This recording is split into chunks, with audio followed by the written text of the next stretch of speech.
তো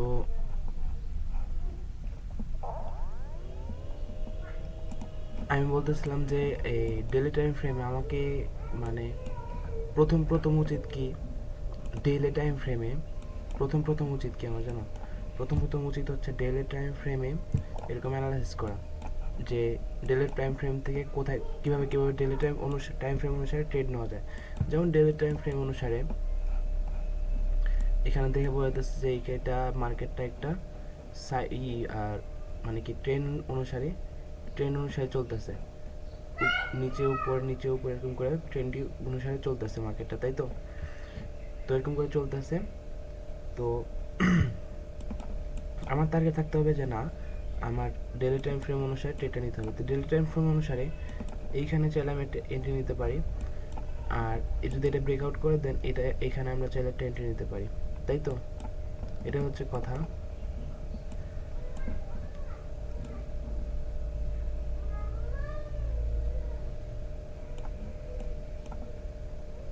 এটা হচ্ছে কথা। তো আমরা যদি এখন 1 আওয়ার টাইম ফ্রেমে আমাদের এখান থেকে এন্ট্রি নেওয়া লাগবে, হয় এখান থেকে এন্ট্রি নেওয়া লাগবে, না হয় এখান থেকে এন্ট্রি নেওয়া লাগবে, তাই তো? এখান থেকে এন্ট্রি নেওয়ার পরে আমাদের এন্ট্রি যদি আমরা নিতে পারি তাহলে আমরা একবারে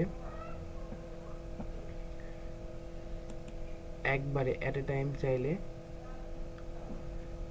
যাই হোক অ্যাট এ টাইম আমরা যদি চাই তাহলে হচ্ছে এইখান পর্যন্ত হচ্ছে করতে পারি, টার্গেট রাখতে পারি, তাই তো? এই পর্যন্ত টার্গেট রাখতে পারি আর কি। তো আমাদের ডেইলি টাইম ফ্রেমে তো এখান থেকে এই পর্যন্ত টার্গেট। তো আমাদের এন্ট্রি নিতে হবে 1 আওয়ার টাইম ফ্রেম দেখে, 1 আওয়ার টাইম ফ্রেম দেখে এন্ট্রি নিতে হবে, আর 5 মিনিট টাইম ফ্রেমে এন্ট্রি নিতে হবে। কী করতে হবে? 1 আওয়ার টাইম ফ্রেম দেখে এন্ট্রি নিতে হবে, কিন্তু এন্ট্রি নিতে হবে 5 মিনিট টাইম ফ্রেম, বোঝা গেছে? তো আমরা 1 আওয়ার টাইম ফ্রেম দেখবো। তো এই এন্ট্রি তো মিস হয়ে গেছে, তাই না? এই এন্ট্রি মিস হয়ে গেছে। তো আমরা আরেকটা এন্ট্রি দেখব। মনে করি যে এই এন্ট্রি মিস হয়ে গেছে বলতে কি, এইটা একটা কনফার্মেশন। এই যে চেঞ্জ অফ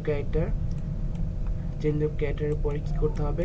লিকুইডিটি গ্রাফ করতে হবে, আর এই যে এই ট্রেন্ডের কাছাকাছি মানে ছুঁতে হবে, এই লাইনটাকে ছুঁতে হবে, প্লাস লিকুইডিটি গ্রাফ করতে হবে।